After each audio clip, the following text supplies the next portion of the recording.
towards me are Steve Goldberg, whose wife is here with us tonight, Vera Zolberg. I'm very pleased about that. But I happened to see that Professor Swan was in town speaking about this new book, and some of you may know his work about welfare states, but so this is something of a departure perhaps from that earlier work, but I'm sure meets the same high standards. He's University Professor Emeritus of Social Science at the University of Amsterdam, where he's been teaching since 1973. He's Dean of the Amsterdam School of Social Science Research from its founding in 1987 until 1997, and has been its chairman. He's written for the periodical De Gids. De Gids. My Dutch is very poor, I'm afraid. But a very important publication in the Netherlands, and for the Handelsblad, NRC and Handelsblad, which may be familiar to you. He's won many awards. It goes on and on and on. So I think you get a sense of the importance and distinction of his work, and I'm looking forward to hearing about this new book a great deal. And we're very fortunate to have with us as a discussant this evening, Dr. Simon Adams, who is Executive Director of the Global Center for the Responsibility to Protect, which is a part of the Ralph Bunche Institute. And if that term is not familiar to you, perhaps I'll leave it to Simon to say a few words about the notion of the responsibility to protect. But suffice it to say, the idea is that this is a kind of new understanding of sovereignty, and states are expected to have a kind of affirmative concern for the well-being of their populations, not a kind of older notion of sovereignty, which sort of said they could do, in effect, what they might have wanted to do with their populations. So, in other words, he's directly involved with research and advocacy on mass atrocity crimes and rights, and speaks about these issues and advocates in this regard in UN circles and government circles around the world. So I think he's the perfect person to comment on this presentation. So let me turn it over to Abram Swan, who will speak for half an hour or so about the book and its contents and its arguments, and then Simon Adams will respond for 10 minutes or so, and then we'll have a discussion. So please join me in thanking them both. Well, thank you very much. I'm very glad to be here, to see some familiar faces. Some the acquaintance goes back 40 years or longer. Old friends, you might say. But welcome, all of you new friends.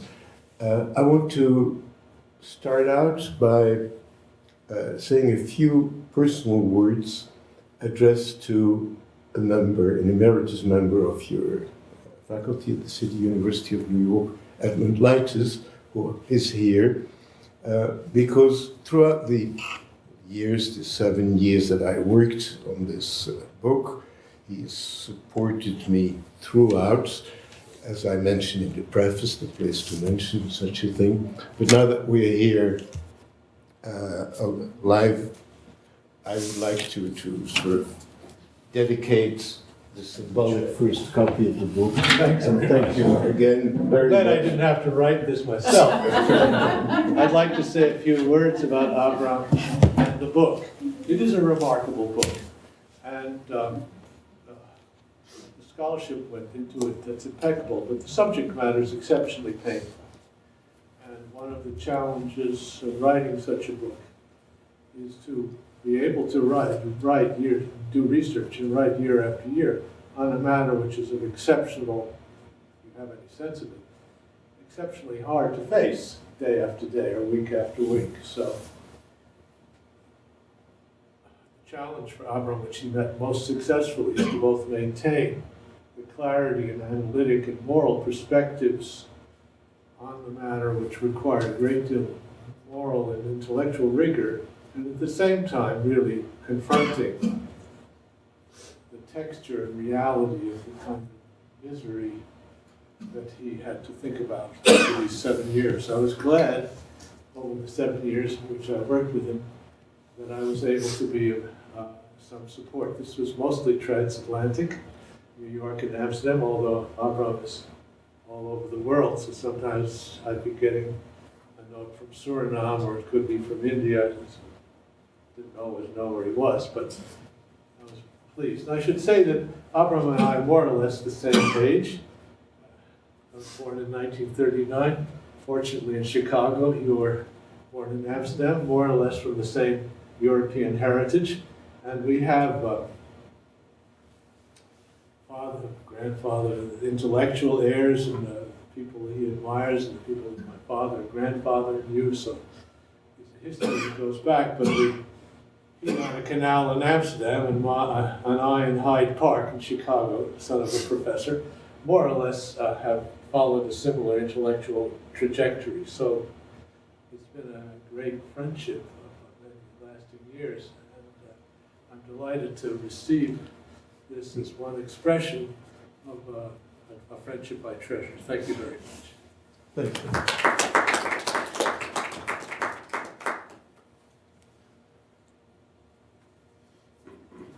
I want to talk about the subject of the book, The Killing Compartments, which is mass violence. You might say genocide, but genocide also happens to be an international legal term, which is rather precise but awkward definition for practical, sociological, or historical purposes. So I generally speak about mass violence. And what I mean by that roughly is very asymmetric violence. That is, armed and organized people, mostly men, attack and kill, destroy unarmed and unorganized people. So it's very asymmetric. It's also on a mass scale. The more the masser, I cannot say where it begins, the more the worse. It's almost always connected with great upheaval. In the eve of war, or during, in the shadow of war, or in its aftermath, or civil war, or coup d'etat. So usually there is already great societal upheaval. And finally, almost always it is committed at the instigation or indirectly by the state and its apparatus. Sometimes the state condones it, hides its parts in the killings, but most of the time it is quite directly involved.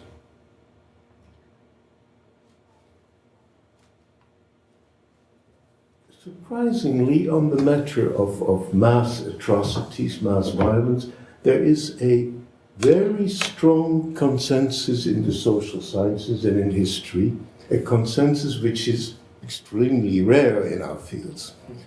Moreover, the consensus can be easily summed up. It goes like this. Ordinary people, under extraordinary circumstances, commit extraordinary evil. I think I have at least 30 titles in which these words occur in this constellation. And to start with, that's true. Much truer than most of us would want to realize. But at the same time, I have the impression that this very strong conviction, which is shared by so many experts in the field and non-experts, has blocked further questions about what kind of people, under what circumstances, get themselves into these genocidal situations, and whether some of those people, in some respects, might be, to a degree, different from most other people. So it's a very gradual question. And I want to go into this matter. First of all, what happens in the books which are written under this motto is that usually either in the preface or in the conclusion, suddenly the author addresses the reader and he says, you or I, under the same circumstances, might have done the same thing. That's a scary sentence, especially since as a reader you're accustomed to not be immediately addressed. You doesn't exist in academic prose, and I is very rare. I only occurs in the preface when the author says that he was sorely missed by his family during the writing of the book. He keeps that illusion, one never knows. And then I disappears in academic prose, and you shouldn't exist. But here it is, you and I. Me? I just recently came upon a book about, by a grandniece of Himmler, the Himmler brothers, and the author, who of course takes her distance, at the very least, from her grand-uncle, has as a general motto on the first page of her book, if you had been in the same shoes, you would have done the same thing. Well, I beg to differ from Heinrich Himmler. I wonder, would you ever see that in a book on Churchill? If you had been in the same shoes, you would have done the same thing. There is something funny about this. Now, first of all, of course, it is what logicians call a counterfactual. You and I are not in the same conditions, and then logically there is no way saying what may happen. More importantly, it's a counterintuitive, because frankly,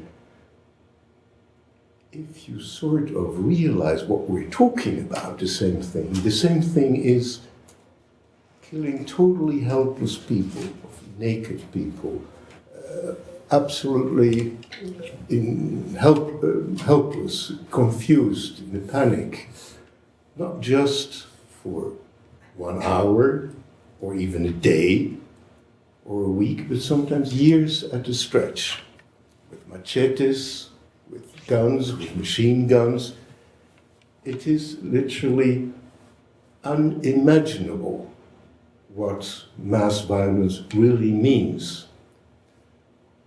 And it takes quite an effort of the imagination to think that you would enter in such a situation, and there you would go like an automaton and kill, because that's what we're talking about. So there are very, very many problems with these ideas. But certainly the insight that under certain specific conditions people may do things they would have never dreamt about is a very valid and important insight, and we owe it, among others, to Stanley Milgram in his experiments. Now, in these experiments, varying percentages of the subjects continue to shock a plant, an actor who was given a memory exercise, and if he failed at them, then he was going to be punished with a shock machine. Depending on the parameters of the experiment, between 1/3 and 2/3 or even 80% continue to 450 volts, which they believed was lethal. Very strange experiments. And many, many more people continue to the very end than anyone would have thought. Because Milgram asked a number of people, among others, a conference of psychiatrists about their estimates. But so the conclusion seems to justify it from the experiment that up to 2/3 or 80% of the people under a tyranny would become collaborators, henchmen, killers for the regime. Nobody ever says, oh, maybe 1/3 up to half would join the resistance on the basis of the Milgram experience, which would be an equally valid conclusion. But the strangest thing is that this is the most replicated experiment in the history of psychology. Nevertheless, almost nobody took the trouble to figure out what was the difference between people who continued to the very end and people who resisted. And I should say, in honor of Stanley Milgram, that the film he made himself of this experiment begins with a long sequence about the man who said no. He is an homely, sort of banal, ordinary man with the brill green hair of the time and one of these large horn glasses. And at some point, he hears the subject, the plant, the actor scream. And he says to Stanley Milgram, or to the experimenter, you should do something about that. Man is in pain. And the experimenter, according to the scenario, says, you must continue. So he continues. After a little while, the actor falls silent. So there's every reason to say that at the very least he has fainted from the electrical shocks. And the guy says, I really think you ought to go and see what's happening. And the experimenter says, according to the scenario, we cannot interrupt the proceedings. And so on, and so on. And then finally, the guy turns around to the experimenter and he says, I don't go for this, I want to stop. And then the experimenter speaks the final words in the scenario. He says, you must go on, you have no choice. And the subject says, how do you mean I have no choice? I have many choices and I quit. It's almost as if he had walked out of a novel by Jean-Paul Sartre, but he didn't look the part. Somehow, the presence of such people doesn't enter the experiment. Not in the 50 replications ever was there serious interest in what was the difference. And on the other hand, there were people who just continued. And then Milgram would debrief them and say, how about it? You went on and on and on. You may have thought the guy was it. And the subject said, how do you mean? You told me to continue, so I continued. Weren't you worried about this person? No. I mean, he was stubborn. He didn't know he didn't memorize well. He was asking for it. In other words, here we had the ideal stone of Rosetta in the problem of genocidal perpetrators, an innocent genocidaire. He had the completely had a mental makeup of a mass killer, but he had done nothing. So he could have talked freely, he could have showed all his motivations without incurring any sort of danger. So there's a strange unwillingness to ask more questions, which is typical of the entire field. Somehow this important insight that people may do things that they would never have dreamt on under certain conditions has blocked further inquiry. Even more so, it's considered the final error of to ascribe to persons certain characteristics on the basis of their behavior. It's called the dispositional error. You shouldn't do that. There have been very important pieces of research which support to a degree the idea that indeed a genocidal situation may bring many people to commit the utmost horrors. Maybe the most important is Christopher Browning's book, which appropriately is called Ordinary Man. And indeed, in that book, Ordinary Man, a group of Germans go on to perpetrate, as the Police Battalion 101, the most unthinkable and horrible crimes behind the Eastern Front in Ukraine and Russia.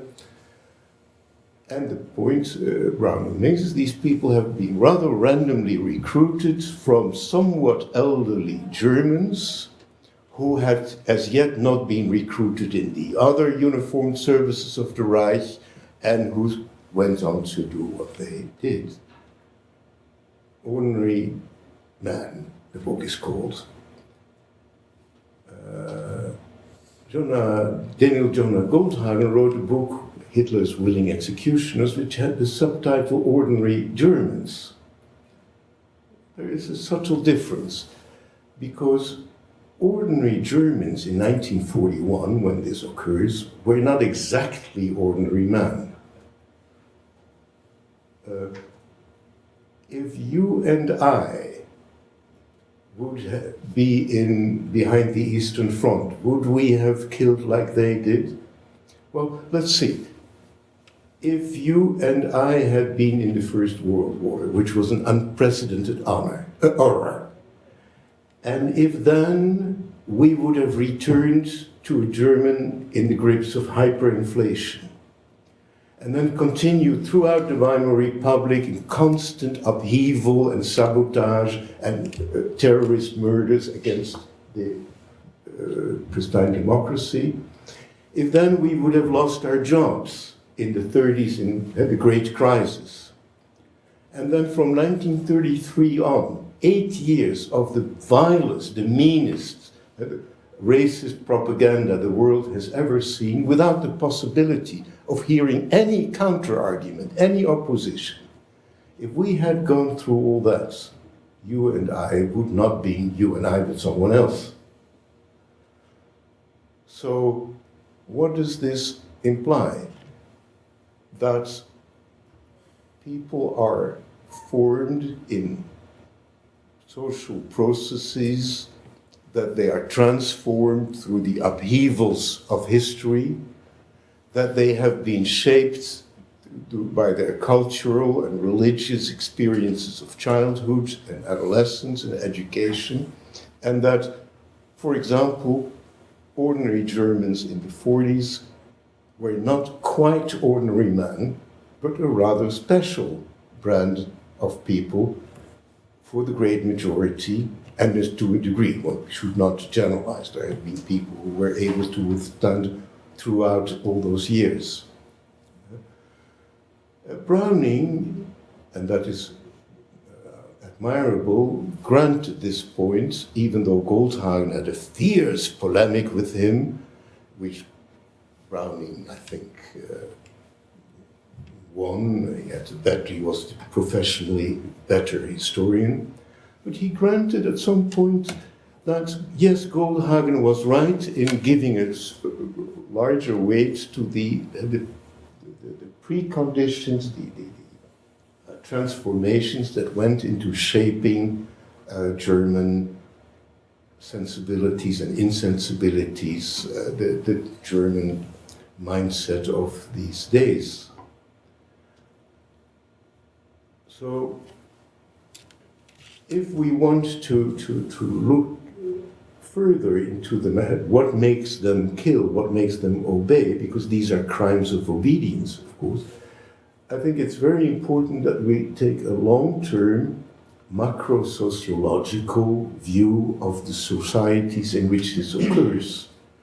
And then probably we should be quite sensitive to the latent, the dormant divisions in a society.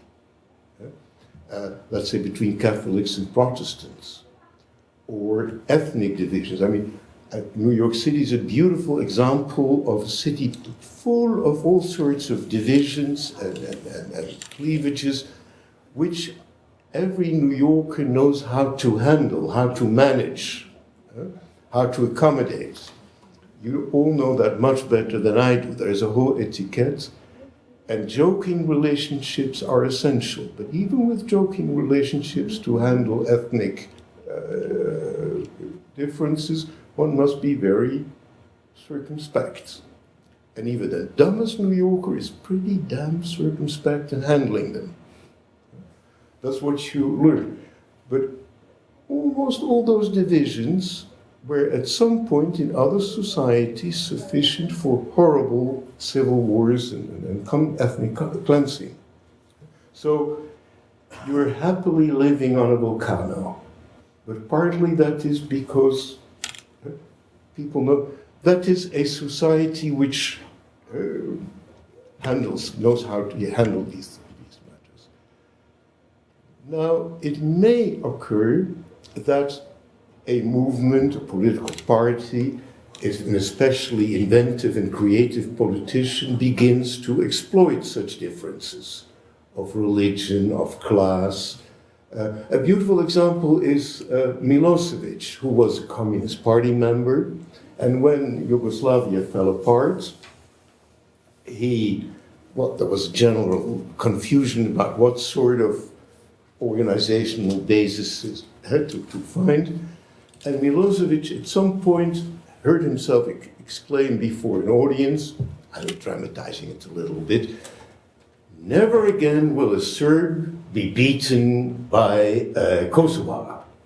And the audience erupted in enormous acclaim, yes, yes, and he had hit upon something. He was a creative, productive, inventive politician who was able to awaken these dormant sentiments which had been forgotten for 50 years, but they had once erupted and been violent and destructive, of course, in the horrible years of the Civil War, which between Croats and Serbs during the Nazi and Italian occupation.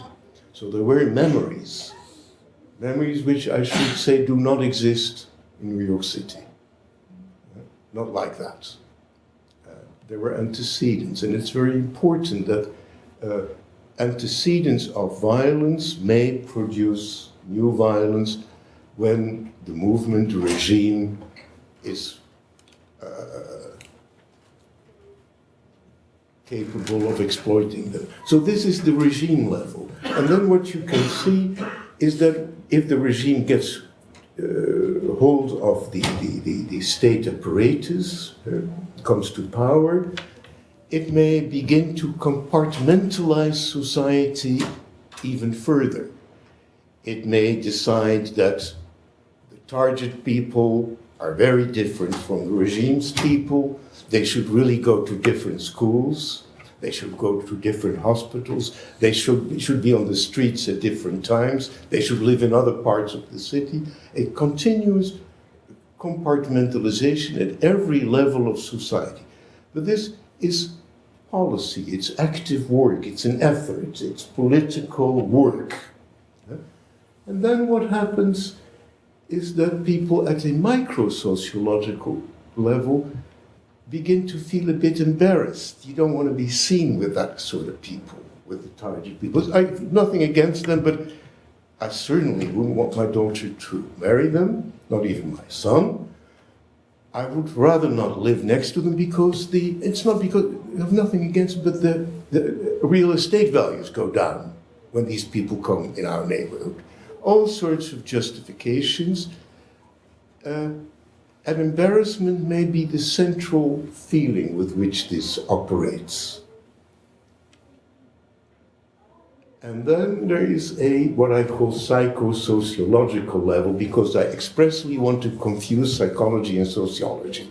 I want to act as if I didn't know the difference. Therefore I call it psychosociology, where people, as it is called very well, internalize the feelings, the ideas the regime has spread about the others. I call that disidentification, identification with one's own group, disidentification from the target group. You could call it othering, but when you other, you need also selfing. That doesn't exist, selfing. Selfies exist, but othering and selfing, the more you other the other guys, the more you feel together. We exist by virtue of I, self, them. So it can become a very strong, personally experienced emotion. Like, for example, not so long ago, the idea existed that a healthy man, a healthy male, had a vital abhorrence of homosexuals. When he was confronted with them, he would feel a gut disgust of homosexuals. That was a sign of a healthy man. I think it was even common medical opinion in the United States. It certainly was in Germany. Well, it has disappeared into thin air, the vital abhorrence. You could feel a vital abhorrence of Jews, because that testified to the fact that you yourself are a real Aryan. A real Aryan would feel spontaneous. So politics becomes very personal, very intimate.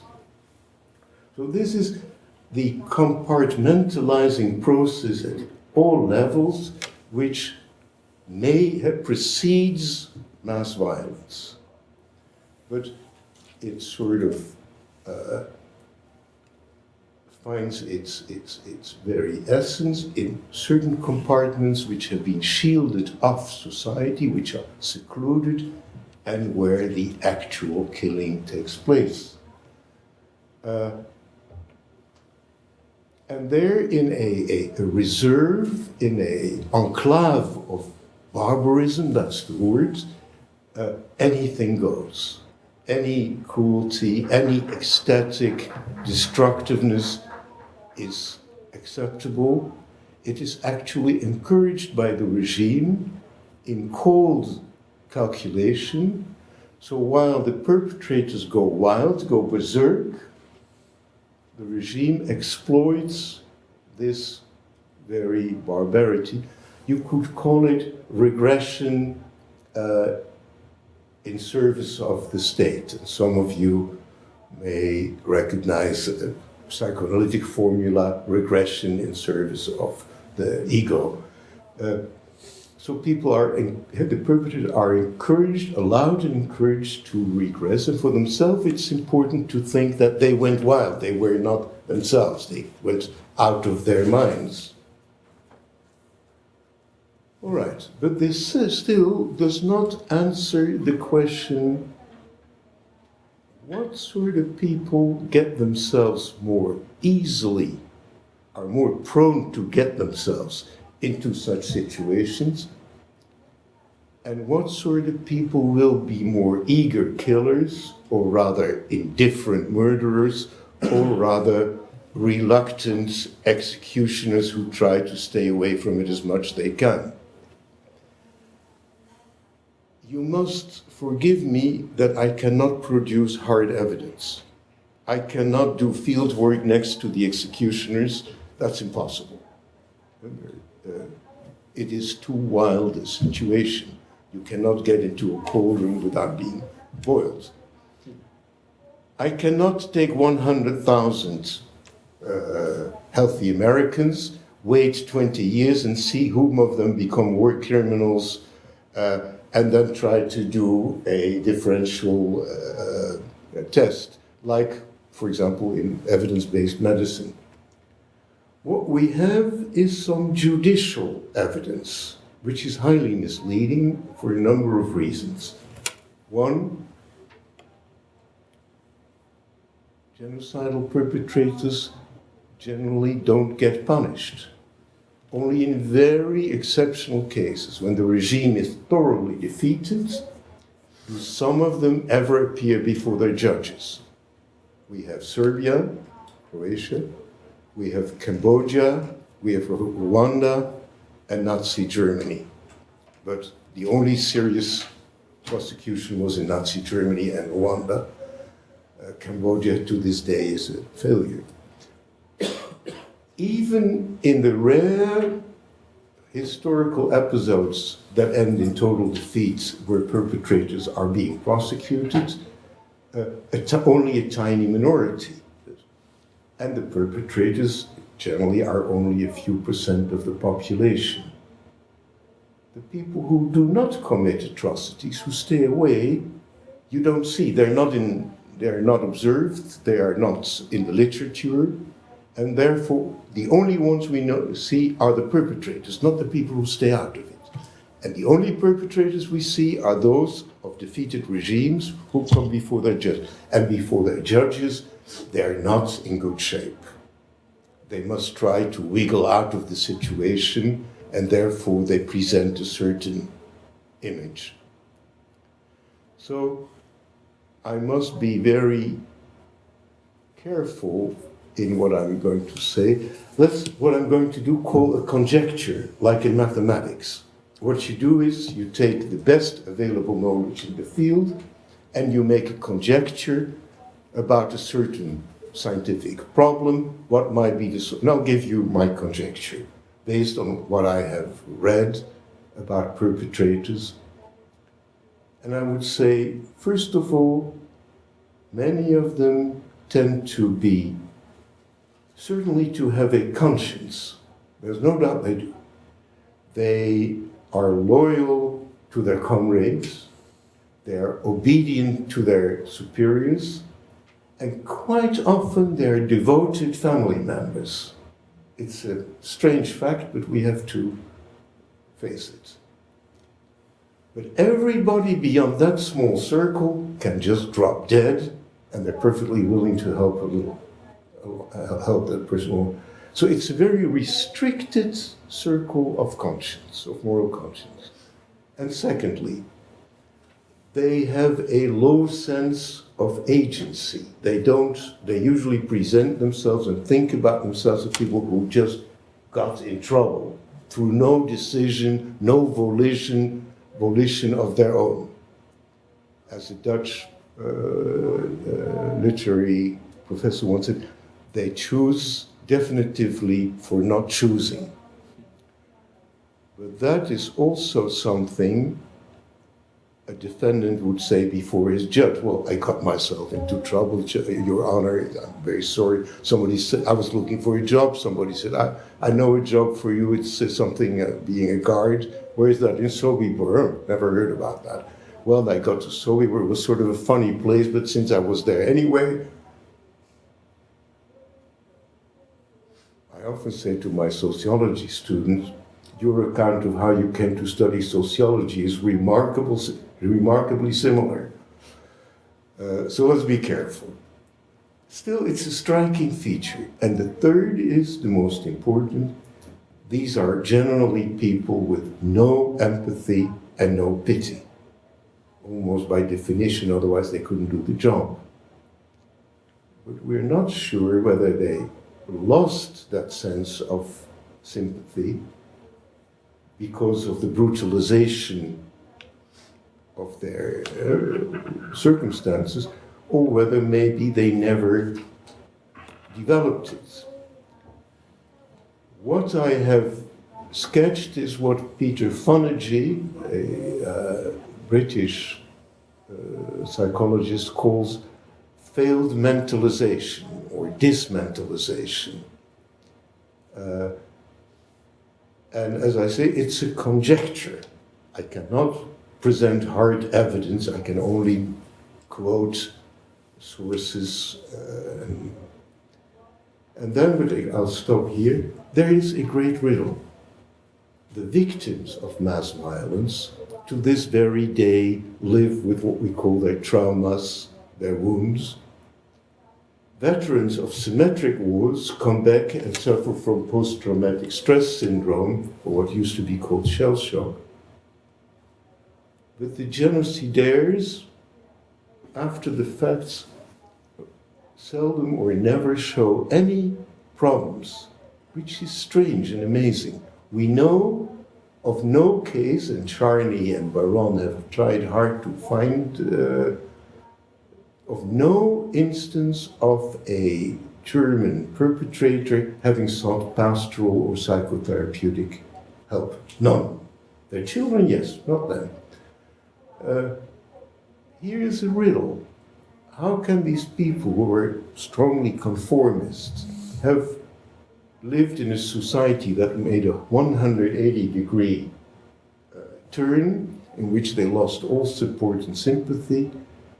People who have gone through very, very shocking experiences. And how can they live apparently without the slightest trace of psychological conflict? I leave the question open and the floor to.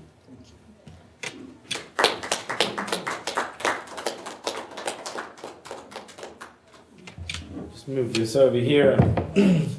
Thank you for that, Professor de Swan, and it's an honor to be here with you and to get to say a few comments about the book and about the presentation that we just had.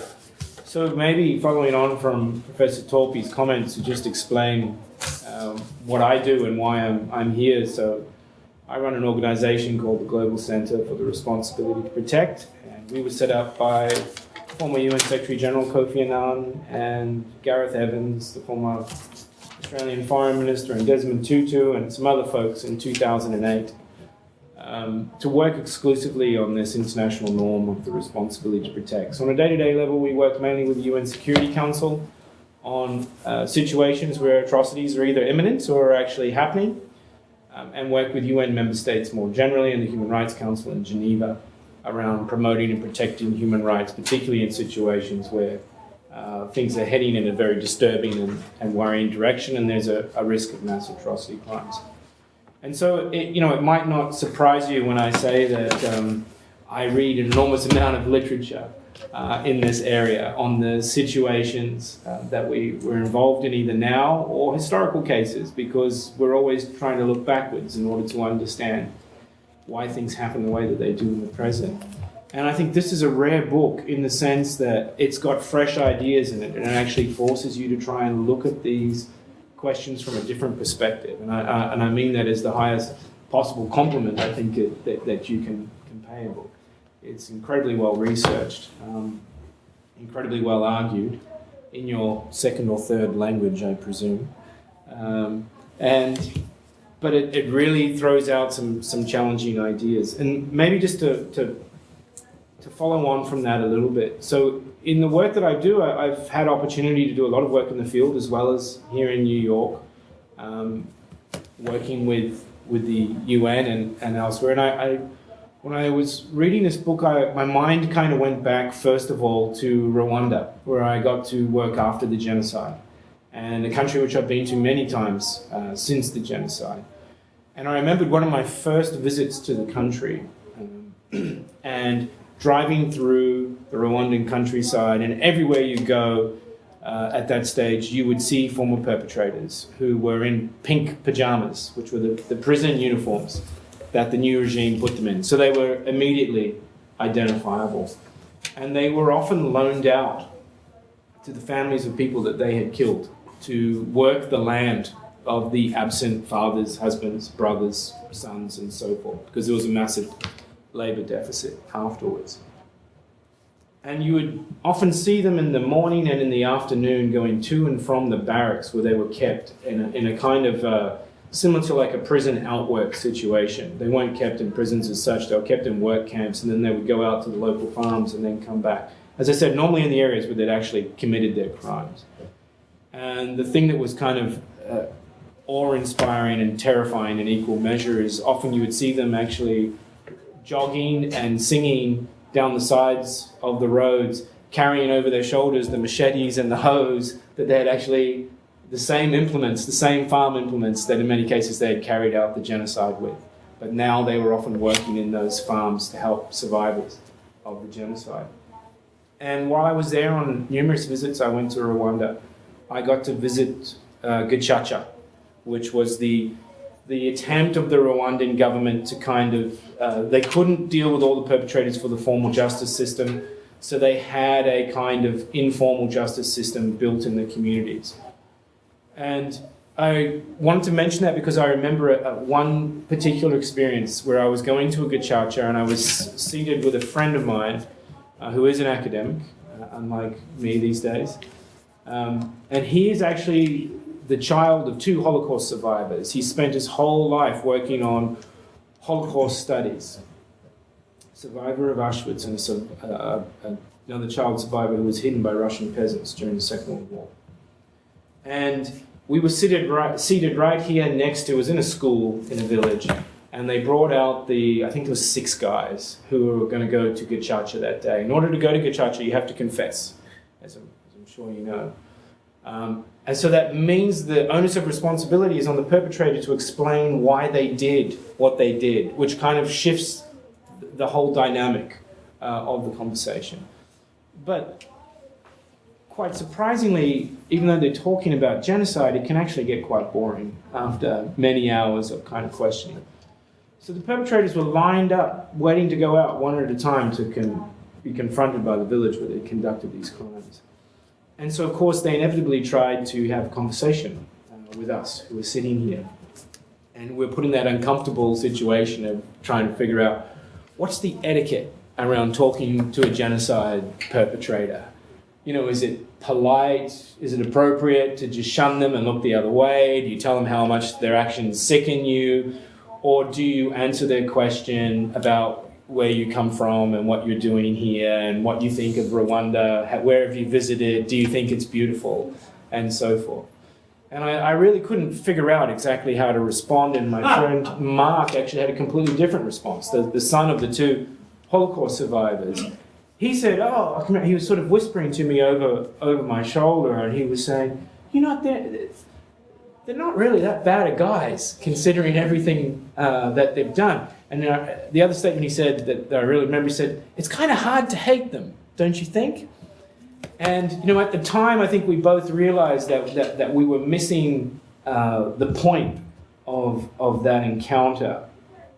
Because, and this is something that really rang true for me when I read this book, and I didn't have the intellectual wherewithal at the time to kind of think through it in the way in which you have with this magnificent book, which was that, they were neither banal nor psychotic, nor is an entirely situationalist explanation rationalize what they did.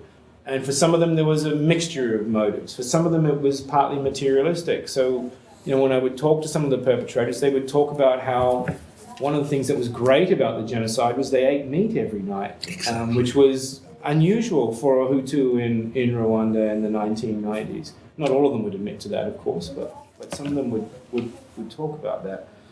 And so, in all of the places that I've got to visit where atrocities have taken place, from East Timor to Cambodia, the question remains, and I think that's the question that's at the core of this book, which is, how and why do some people participate? And how and why do some people not? And I think you're very correct in identifying the second part of the question as being the one which is most fascinating to us and is least well answered up until the Killing Departments was written. I mean, another thing that really struck me in Rwanda as well was what hard work genocide is. And, you would hear these accounts from perpetrators talking about going out every day and killing and chopping. And I remember going to Butare, to a school to a church in Butare, which is up near Lake Kivu in Rwanda. And you could literally see the machete marks in the concrete floor. That's how hard they were hitting people. You could still see blood spraying on the roof. I was talking about this to a graduate student today, so it's fresh in my mind. And I remember talking to a survivor there who said who had hidden under bodies, and said they were exhausted. So they would kill for a couple of hours, and they would stop and go sit under the banana trees, and they would guard the perimeter, and they would rest, and then they'd come back and do some more killing, and then the sun would go down, and then people would try to sneak away during the night, and then they'd come the next day and do more. It was incredibly hard work. So, I think we've learned some things since 1945 about perpetrators. And just as we learned from the past to kind of prevent and protect against mass atrocity crime, perpetrators also learn in order to get away with it. And I think you do an excellent job in drawing out those elements which make a successful mass atrocity crime. The importance of incitement and of, again, it's a very imperfect word in English, but I can't think of a better one, of othering. Mm-hmm. The importance of command and control over the perpetrators. And I think something which you didn't mention in your talk, which is very, I think, features in your book, is the climate of impunity. They have to feel that they're going to get away with it, that there's not going to be consequences for this. There might not be great rewards, but there certainly won't be negative consequences.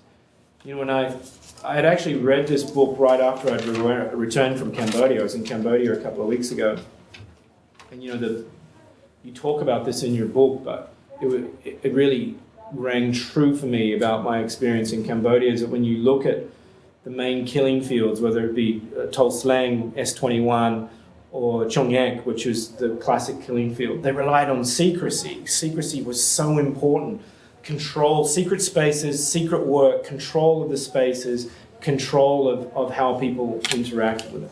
And that contrasts very much with, say, something like Rwanda, where it was open, but it required a much higher level of incitement, a much higher and longer period of othering, of building up hatred against the Tutsi in order to manufacture this thing. Because I think there's a common sense view in many Western countries that that Rwanda just, and it's, I have to say, it's kind of grounded in some fairly stereotypical and somewhat racist notions about Africa, that somehow this thing just exploded and that people suddenly started killing each other. It's not the case. Actually, the Rwandan genocide was constructed over a long period of time through the marginalization of the Tutsi, through hatred, through discriminations, including earlier episodes of mass violence, which didn't end in genocide, but certainly ended in a number of lives lost. So the point about Rwanda, though, which I just kept feeling when I was in my many visits there, and I think you, again, draw this out so well in the book and all that you say about the experiments and so forth, is despite the pressing weight of that history, despite 40 years of incitement, some people still hit people, even and in their case, at real and tremendous risk to themselves, literally, potentially, punishment. Hit with a D. Hid, they hid Tutsi. They took Tutsi children in. They hid people in their attics or under their floors when the risks were absolutely enormous. And, after reading this extraordinary book and its insights, I think we've gained a new kind of sociological and psychological perspective on how to understand perpetrators, how they create spaces physically and how they create them psychologically in which atrocities can be perpetrated. And it poses that really fundamental challenge, which for me is the most interesting one, which is how do we understand those who refuse? How do we understand, how do we strengthen that spirit? Is it a question of space? Is it a question of situation? But how do we look at that and understand it better? Because surely that's part of the answer to the bigger question of how we prevent and protect people from a recurrence of these crimes. And I'll just say one final thing before I shut up, because I'm sure people have many questions they want to ask the professor. But immediately after reading your book, when I finished the conclusion, there was this quote from Primo Levi that came to me, that I kept thinking he was touching on something like this, and I couldn't get it right in my mind. So I did that obsessive-compulsive, academic thing where you're racing to the bookshelf and pulling down the books and looking in the index and not being able to find it. But I did eventually find it. It's actually the last sentence of what I think is actually quite possibly his best book, for many reasons, but it's a book called Moments of Reprieve. It's not as famous as The Drowned and the Saved or the one about... The one that's about Auschwitz have different names depending on what country you happen to be in. But Moments of Reprieve is an amazing book, and it's the last sentence of the book, and he talks about Gromkowski, who was the Jewish collaborator in one of the ghettos, who went from kind of being a member of the Judenrat to actually handing over elderly Jews to the Nazis in order to stave off, supposedly, the mass transportations, and was somewhat brutal himself, and of course ended his life very tragically at Auschwitz with his entire family.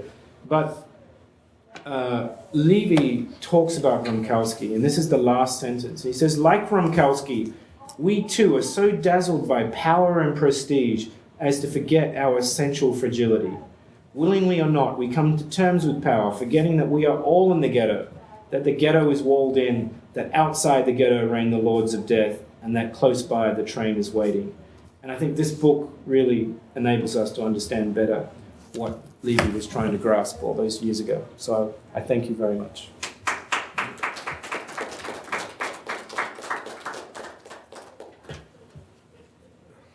Respond to that a bit? Thank you for your good words, and I'm also intrigued because you have seen very many things with your own eyes which I have not seen, because I never went to any of those places. I've thought about going there, but I never did, for various reasons. And still, often I think that maybe Rwanda would be a very instructive experience for me, because there was an attempt to write things. Rwanda is one of those cases in which much of the killing had a spontaneous air about it. And as you say, it was directed by the Interahamwe and by the Hutu power government. What is intriguing is that in a village, let's say of 1,000 people, there were maybe 10 convinced killers, and they made an effort to bring other people with them so as to dilute the responsibility, to make everybody a little bit complicit. But you never see the people who weren't there. And when you hear the accounts of Jan Gross or of in Oppenheimer's film about Indonesia, you forget, most people weren't there. So, for example, a young man would say, I want to go there too and see what happened. And his mother would say, you stay here, touch. And so there is a very strong element of self-selection coupled to, as you say, incitement and actually threats of very strong pressure to participate, because if you didn't, sometimes you risk to be killed yourself. So it's a very complicated mechanism. One book which I find especially enlightening about Rwanda was by Fuji. Her first name escapes me, but she's in the book. She's a young American anthropologist who went to one of the villages and tried to reconstruct what happened there. A number of PhD students have gone to the villages and tried to talk to the villagers and find out what happened. And they have come up with very important information. But the image Fuji paints is, even in those villages where the whole thing seems spontaneous, there was a ritualized way of building up the climate for killing. For example, they used to paint their faces white and adopt banana leaf clothing, and they would dance and play drums and excite themselves. And then they would go to a big Tutsi, a rich Tutsi, and they would sort of taunt him and scream at him and say, well, you are nothing but a... And then the man would appear, a man of prestige in the village, and they'd be a little bit scared. And sometimes he would simply give them palm wine, and then they were satisfied. But other times they would come back, and they would go in the field and kill his cow. And exactly what you say, it was almost like cigarettes in the Second World War. People would do anything for them. And then they would eat his cow, and then they would say, you big shot, we just killed your cow. Ha! What are you going to do now? Now we're going to get your wife. And so it was a whole ritualized way which went back with many elements of, say, local cultural tradition to build up a killing compartment. In other words, even though it was not secluded by fences and by watchtowers, it took a ritualized way to create a killing compartment and to identify those that were to be killed and those that were to be spared by a ritual. And when you read the accounts of ethnic cleansing as they went on, again you see a certain ritualized way of creating a time and a scene and a place for the killing, which almost always also is accompanied by outrageous, in our eyes, completely unnecessary, excessive cruelty, especially against women, I should say. And what exactly goes on there, why it would be so outrageous. And someone like Horowitz, for example, calls it carnivalesque. There's a strange joy but the word joy is not exactly, but outrage would be very good. But it tends to convey that people are outside of themselves, that they're beyond themselves, that they have been transformed into, the word is wild or animal or beast, or so that no normal consideration still applies. This is completely outrageous. Well, this is what came to my mind about Rwanda. Rwanda, of course, and former Yugoslavia were the two formative experiences in the late 20th century, which rid us from our illusions that this would be a thing of the past. And probably for you too, it must have been. Absolutely. Yeah. So there we're sitting with suddenly worlds in which this can happen time and again. I don't know if do you want to throw it open, John, to